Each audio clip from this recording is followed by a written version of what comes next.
मैं आपको एक बहुत ही मजेदार कहानी सुनाने जा रही हूँ। एक बार बादशाह अकबर को पान की तलब हुई। उन्होंने अपने एक खास पान वाले को पान लगाने के लिए कहा। उसने पान बनाकर बादशाह को दे दिया। बादशाह ने चुपचाप पान खाया और उस पान वाले को अगले दिन आधा किलो चूना दरबार में ले आने को कहा। वह नहीं जानता था कि बादशाह ने उसे ऐसा क्यों कहा। वह चुपचाप चूना लेने बाजार चला गया। उसने दुकानदार से आधा किलो चूना मांगा। दुकानदार ने उससे पूछा कि इतना चूना क्यों खरीद रहे हो भाई। उसने बताया कि किस तरह उसने बादशाह को पान दिया था। दुकानदार को समझते देर न लगी कि कुछ गड़बड़ है। उसने पान वाले को समझाया कि दरबार में चूना लेकर जाने से पहले बहुत सारा घी पीकर जाना। उसने सलाह मानकर वैसा ही किया और दरबार में जाने से पहले खूब सारा घी पी लिया।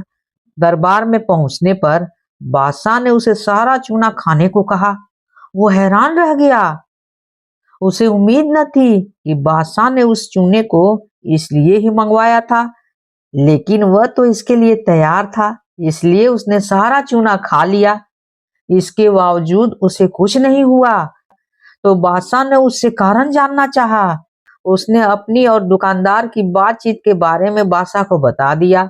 अब बादशाह उस व्यक्ति से मिलने को उतावले हो रहे थे जिसने उनके मन की बात पहले ही जान लिया था। बादशाह ने आदेश दिया कि उस दुकानदार को अगले दिन दरबार में हाजिर किया जाए। अगले दिन उस दुकानदार को दरबार में लाया गया। बादशाह ने उससे पूछा कि वह उनके मन की बात कैसे समझ गया, बताओ। तब दुकानदार ने कहा, हुजूर, जब यह आदमी मेरे पास चूना खरीदने आया था तो मैंने इससे पूछा कि इतने चूने क्या करोगे, इतने चूने कहाँ इस्तेमाल करोगे।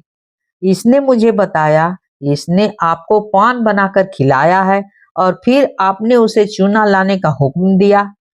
तब मुझे समझते देर न लगी कि जरूर गलती से इसने पान में चूना थोड़ा ज्यादा लगा दिया होगा, जिसे बादशाह के मुंह में छाले हो गए होंगे, और इसी का एहसास कराने के लिए आपने इससे चूना मंगवाया। मैंने इसे सलाह दी कि दरबार में जाने से पहले घी पी कर जाना, जिससे अगर तुम्हें चूना खाना भी पड़े तो उसका असर कम हो जाएगा। यह दुकानदार और कोई नहीं, वही बीरबल थे। अगर कहानी अच्छी लगी हो तो please like share and subscribe जरूर कर दीजिएगा। भूलिएगा बिल्कुल नहीं। कहानी होती है समाप्त।